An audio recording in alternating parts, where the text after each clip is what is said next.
আপাত শান্ত চেহারার এই তরঙ্গিনীর বুকে দিনভর নৌকা, লঞ্চ, সি ট্রাক, ফেরি, স্পিডবোট, ট্রলার, মালবাহী কার্গো কোস্টার সহ বিভিন্ন ধরনের নৌযানের দুরন্ত ছুটোছুটি। দেশের সবচেয়ে ব্যস্ত নদীপথের অন্যতম এই নদীর নাম ইলিশা। ভোলার সাথে ঢাকা, বরিশাল ও লক্ষ্মীপুরের যোগাযোগের প্রধান নৌপথ হিসেবে ইলিশা নদী ব্যবহৃত হয়।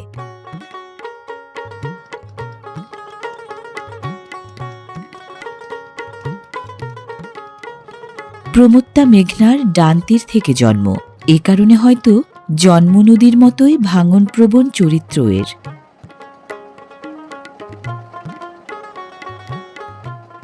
মাত্র 10 কিলোমিটার দৈর্ঘ্যের এই নদী ভোলার উত্তর পশ্চিম অংশ থেকে উৎপন্ন হয়ে বরিশালের মেহেন্দিগঞ্জ এলাকা পর্যন্ত প্রবাহিত হয়েছে। এর কয়েক কিলোমিটার পর্যন্ত প্রশস্ততার কারণে অনেকে একে মেঘনার অংশ বলেও ভুল করে।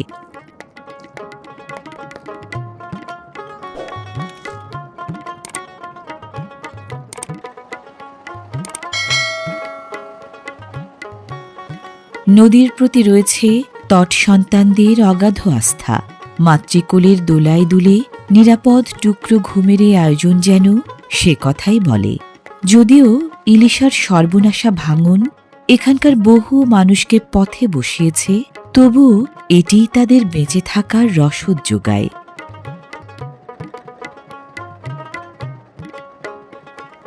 ভোলা ও মেঘনার মোহনার এই অঞ্চলটি ঐতিহাসিকভাবেই ইলিশের প্রধান প্রজনন ক্ষেত্র এবং বিচরণ পথ। প্রচলিত ধারণা, এই নদীতে প্রচুর পরিমাণে ইলিশ মাছ পাওয়া যেত বলে এর নাম হয়েছে ইলিশা।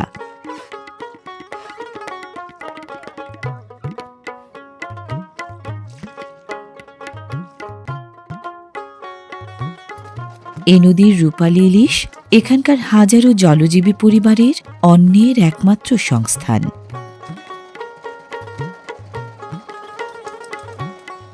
ছোট নৌকায় ছোট জাল নিয়ে ইলিশার বুক এভোঁড় ওভোড় করে ইলিশ শিকারীদের দাপুটে বিচরণ।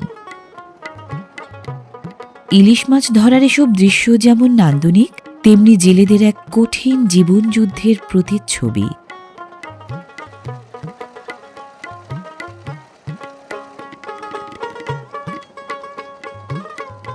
ছোট নৌকায় জেলেরা সাধারণত কারেন্ট জাল বা ঐতিহ্যবাহী ভাসান জাল ব্যবহার করেন।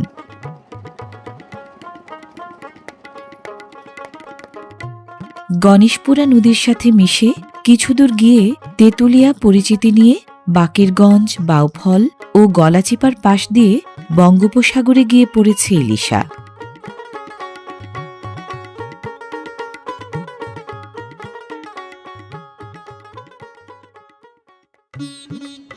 ডিঙ্গির মতো দেখতে হলেও এটি ইলিশ শিকারের নৌকা। রেশমি চাদরের মতো নরম জালের ফাঁদে পড়ে উঠে আসছে রূপালী ইলিশ। কারেন্ট জাল নিষিদ্ধ হলেও নদীতে ইলিশ শিকারে এটি জনপ্রিয়তার শীর্ষে। আকারে ছোট হলেও এসব ইলিশের স্বাদ কিন্তু জিহ্বায় লেগে থাকার মতো।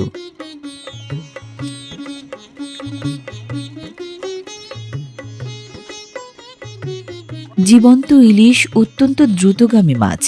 নদীর স্রোতের বিপরীতে সাঁতার কাটতে এরা পটু, তবে অক্সিজেন গ্রহণের ক্ষেত্রে খুবই সংবেদনশীল, তাই জলের বাইরে বের হওয়ার পরপরই দ্রুত নিস্তেজ হয়ে পড়ে। 80-র দশকেও এই নদীতে সারা বছর ইলিশ মিলত। সে সময় 1.5 থেকে 2 কেজি ওজনের বড় ইলিশ ছিল খুবই সাধারণ ব্যাপার।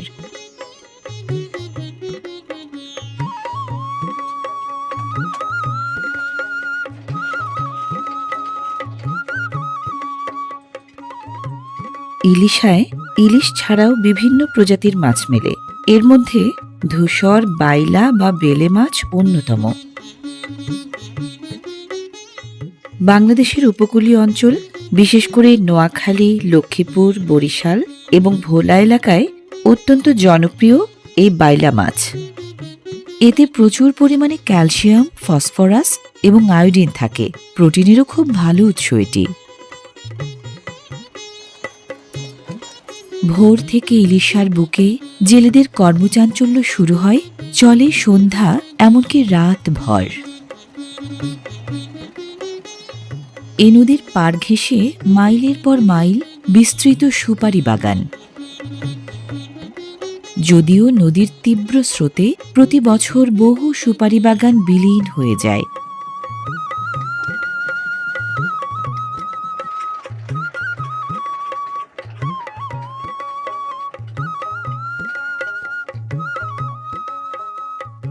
মাছ ধরতে গিয়ে দিনের পর দিন নদীতে থাকতে হয় অনেকের, তাই রান্নার সমস্ত রসদ নৌকাতেই রাখেন জেলেরা।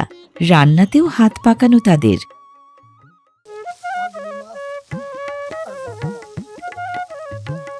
নদীর তরতাজা বাছা আর কাজলি মাছ ভাজা সুবাস ছড়াচ্ছে এখানকার বাতাসে। ভোজন রসিক মাত্রই জানেন এর অপূর্ব স্বাদের জাদু। এবার ভেজে নেওয়া সেই মাছ রান্নার আয়োজনের তোড়জোড়। অতি সাধারণ পদ্ধতিতে রান্নার আয়োজন, তবু যেন কত আড়ম্বর, কত দরদ, কতই না স্বাদের বাহার। নিজ হাতে শিকার করা মাছ রান্নায় যেন অন্য রকমের এক অনুভূতি। রান্নায় পানির ব্যবহার এবং তৈজসপত্র ধোয়ার কাজও চলে নদীর পানিতেই। এতেই অভ্যস্ত তারা।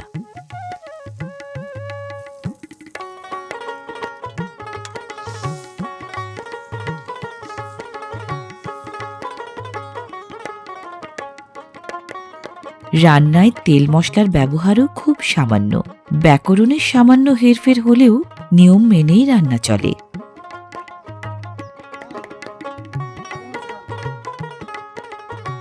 ভাসমান ছোট্ট এই সংসারে অন্য কোনো উপায় না থাকায় গরম গরম ভাজা মাছ দিয়েই চলে অতিথি আপ্যায়ন। তাতে অতিথিরাও যথেষ্ট তৃপ্ত।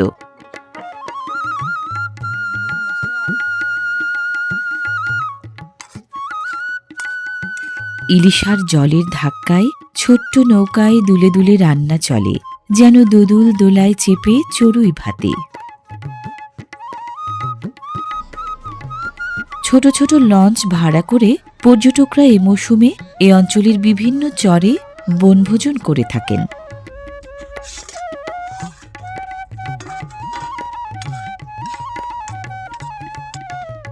মাখো মাখো ঝোলে ডোবা মাছের ব্যঞ্জন তৈরি এখন রসনায় স্বাদ ছড়াতেও সম্পূর্ণ প্রস্তুত।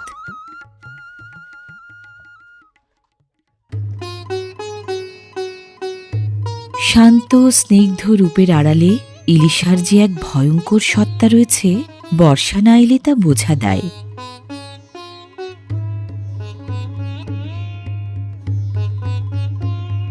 প্রতি বছর বর্ষায় ইলিশার ভাঙনে বিলীন হয় শত শত ঘরবাড়ি, ফসলি জমি আর বাজার।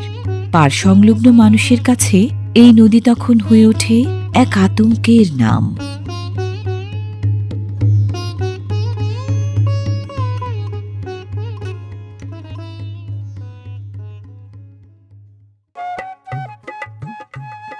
বিস্তীর্ণ খোলা মাঠের এই কৃষিভূমি বরিশালের মেহেন্দিগঞ্জ উপজেলার ৫ নম্বর সদর ইউনিয়নের রুকুন্দির চরের। পলিমাটি সমৃদ্ধ উর্বর এই ভূমিতে বিভিন্ন ধরনের ফসল উৎপাদিত হয়।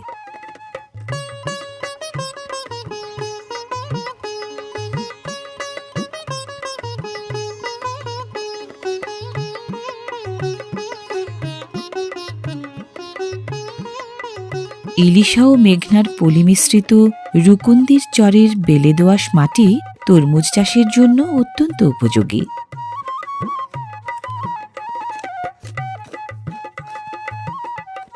চরের উন্মুক্ত বাতাস এবং পর্যাপ্ত সূর্যালোক তরমুজকে দ্রুত বড় এবং মিষ্টি হতে সাহায্য করে।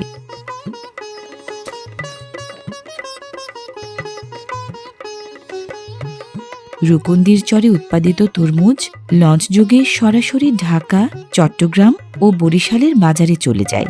চরের তরমুজ মিষ্টি ও লাল হওয়ায় এর চাহিদাও ব্যাপক।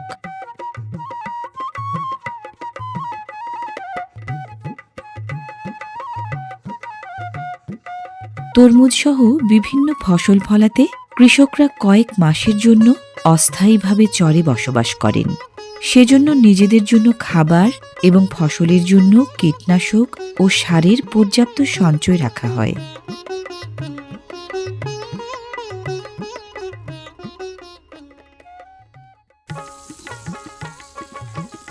দলের সবাই যখন মাঠে কাজ করেন তখন সাধারণত একজনের ওপর রান্নার সমস্ত দায়িত্ব থাকে।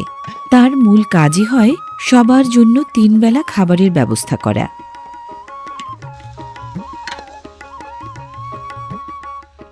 রান্নায় জ্বালানি হিসেবে খড়কুটো থেকে শুরু করে বাঁশখুঁটি বা গাছের শুকনো ডাল ব্যবহৃত হয়। চরের এসব রান্নায় খুব বেশি জৌলুস থাকে না ঠিকই, তবে কঠিন পরিশ্রমের পর সেই খাবারের স্বাদই অতুলনীয় লাগে।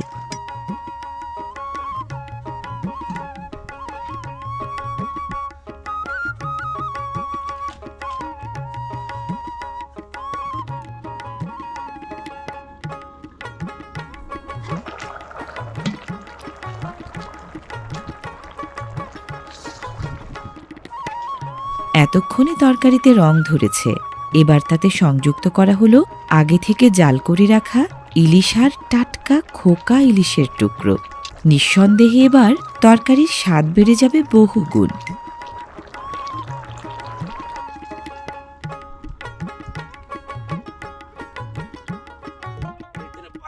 বিশাল এই হাঁড়িতে ভাত রান্না হয়েছে। কঠিন পরিশ্রমের পর স্বাভাবিকের তুলনায় যেমন খিদে একটু বেশি লাগে, তেমনি খাবারের চাহিদাও বেশি থাকে। তাই হাঁড়ির আকার দেখে ঘাবড়ানোর কিছু নেই।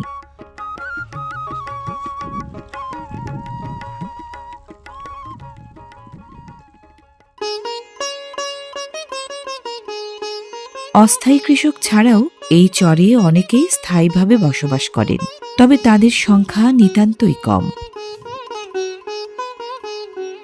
আধুনিক সমস্ত সুবিধাবঞ্চিত এখানকার মানুষেরা প্রতিকূল পরিবেশ আর জীবন সংগ্রাম করে টিকে থাকেন দুর্নিবার এক বাঁচার লড়াইয়ে।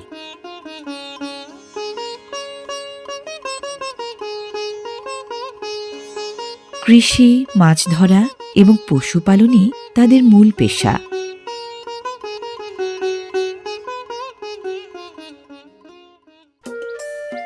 চরের মাটি যেন সোনা ফলানোর এক আশ্চর্য পরশ পাথর। পলি সমৃদ্ধ উর্বর এই ভূমিতে যেন তেন ভাবেও যদি কেউ বীজ রোপণ করে তাতেও অপূর্ব ফলন মিলবে।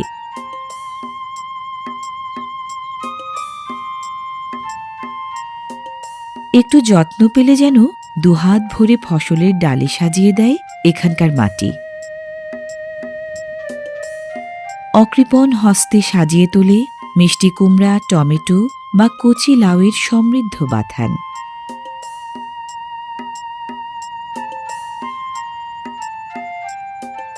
ইলিশার প্রাণ খোলা বাতাসে মিষ্টি রোদে নেয়ে হেসে কোটি কোটি হয় ঝোপালো মসুর ঝাড়। এখানকার প্রাণ প্রকৃতি যেন কৃষি সমৃদ্ধির কথা ফিসফিসিয়ে বাতাসে বিলিয়ে যায় অনবরত।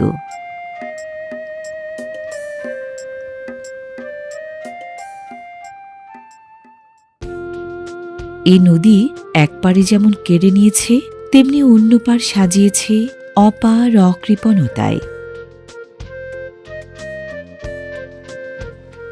ভাটায় তীরে বালুচর জেগে উঠলে জেলেরা সেখানে লম্বা করে গর্ত খুঁড়ে জালের নিচের অংশ পুঁতে দেয়, ওপরের অংশ খুঁটির সাহায্যে থাকে টান টান।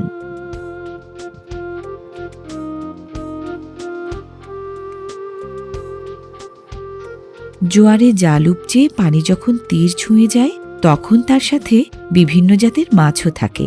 পানিতে নামতে শুরু করলে মাছগুলো জালের দেয়ালে বা তীরের অগভীর গর্তে আটকা পড়ে।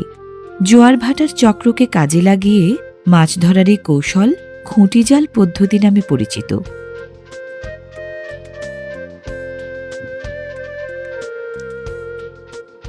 এই পদ্ধতিতে মাছ ধরতে নৌকার প্রয়োজন পড়ে না বললেই চলে। পাড়ে থেকেই সহজে মাছ শিকার করতে পারেন জেলেরা।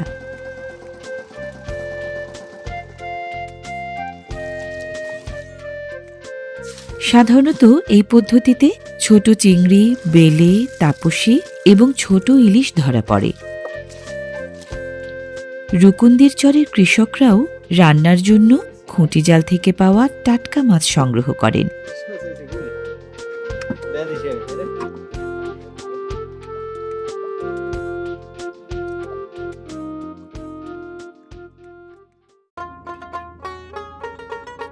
রুকুন্দির চর থেকে ট্রলারে মাত্র ২০ থেকে ৩০ মিনিটের দূরত্বে রুকুন্দি গ্রাম অবস্থিত। বিভিন্ন সময়ে গ্রামটির বহু অংশ ভাঙনপ্রবণ ইলিশার গর্ভে বিলীন হয়ে গেছে। এ কারণে গ্রামের মানুষজন মূল ভূখণ্ডের অনেকটা ভেতরের দিকে বা উঁচু বাঁধে বসবাস করেন। সেখান থেকেই নিয়মিত চরে গিয়ে কৃষিকাজ ও মাছ শিকার করেন তারা।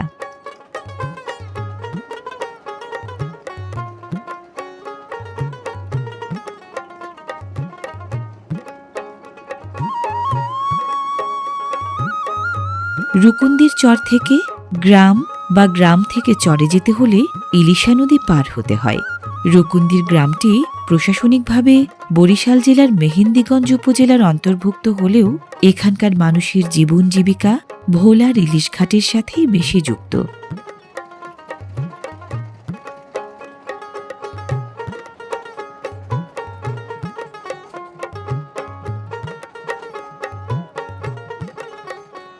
এখানকার অর্থনীতির পালে হাওয়া জোগানো আরেকটি পণ্য হল সুপারি। সুপারি বাগান গ্রামের মানুষের কাছে স্থায়ী আমানত। গত কয়েক দশকের তীব্র ভাঙনে মূল রুকুন্দি গ্রামের অনেকটা অংশই এখন নদী গর্ভে।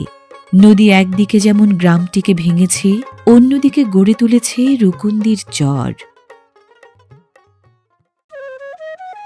পাড়ের ক্ষতচিহ্ন দেখে সহজেই অনুমান করা চলে মাত্র ১০ কিলোমিটারের এই ইলিশা কতটা ভীতিপ্রদ।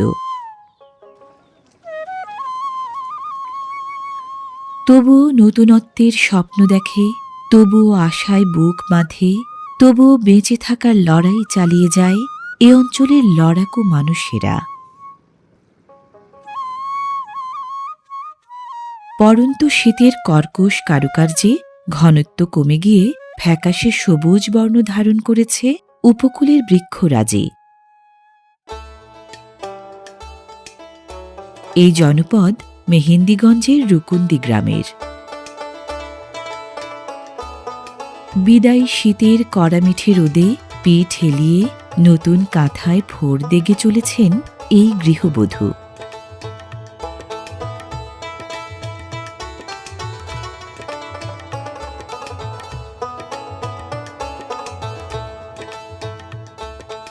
রোদের উষ্ণ আইস গায়ে মেখে গবাদি পশুদেরও সুখবিলাসী ঢং।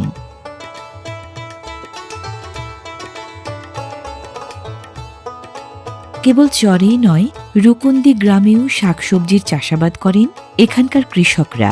অন্যান্য ফসলের পাশাপাশি লাউ কুমড়া, লাল শাক, পালং শাক, সরিষা বা মিষ্টি আলুর চাষাবাদ ভালোই হয় এখানটায়।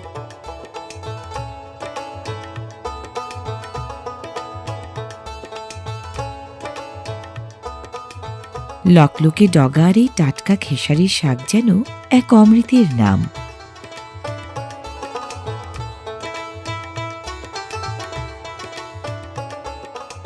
গ্রামের বাড়ি বাড়ি রান্নার বেলা হাজির। সেই প্রস্তুতির অংশ হিসেবে এ বাড়িতে চলছে মাছ কাটার আয়োজন।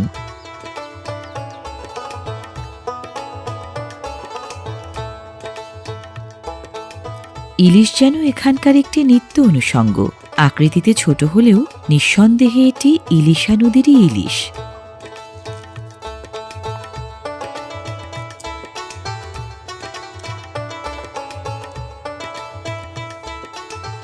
কুড়িয়ে আনা গাছের পাতা মাটির চুলার অগ্নিগর্ভে ঢুকে আগুন ছড়ানোর চেয়ে যেন ধোঁয়া উদ্গীরণে বেশি আগ্রহী।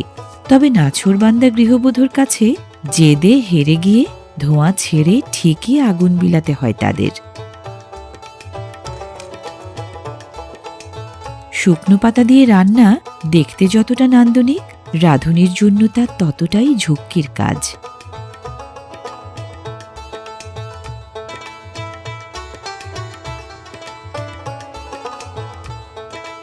এবারের বাতাসেও ইলিশ ভাজার চরচরে শব্দের ঐকতান, বাতাসে সুবাস ছড়িয়েছে মৌমাতানো সুগন্ধ। রুকুন্দি গ্রামের বাড়ি বাড়ি যেন এবেলা ইলিশ রান্নার ধুম পড়েছে।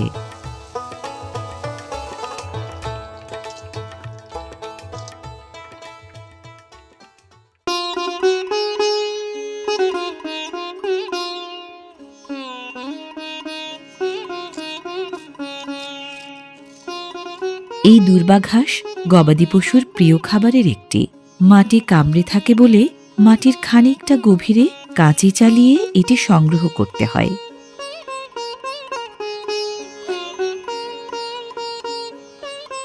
সেচ দেওয়ার সময় তরমুজের চারার গোড়ার মাটি যেন ধুয়ে না যায়, সেজন্য গাছের গোড়ায় এসব শুকনো ঢিলা ব্যবহার করেন কৃষকরা।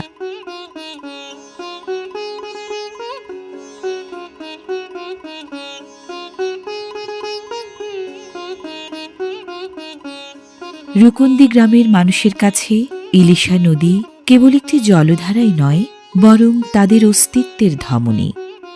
সকাল থেকে রাত পর্যন্ত গ্রামবাসী দৈনন্দিন জীবনের প্রতিটি কাজে কোনো না কোনোভাবে এই নদীর উপর নির্ভরশীল। গোসল, হাঁড়ি পাতিল ধোয়া, এমনকি খাবার পানীয় সংগ্রহ করা হয় ইলিশা থেকেই।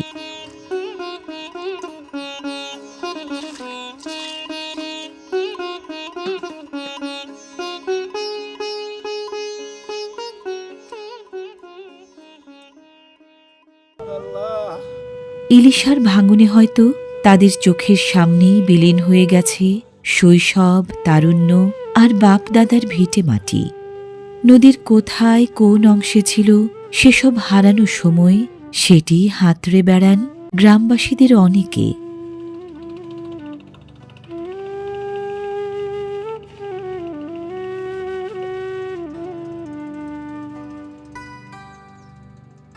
ইলিশার ঢেউয়ে ঢেউয়ে প্রতিফলিত সূর্যাস্তের রক্তিম আভা যেন কেবল পানি নয়, বরং এ অঞ্চলের মানুষের হাজার বছরের অশ্রু আর ঘাম বয়ে নিয়ে চলেছে, বলে চলেছে সাধারণ মানুষের নিরন্তর লড়াইয়ের কথা।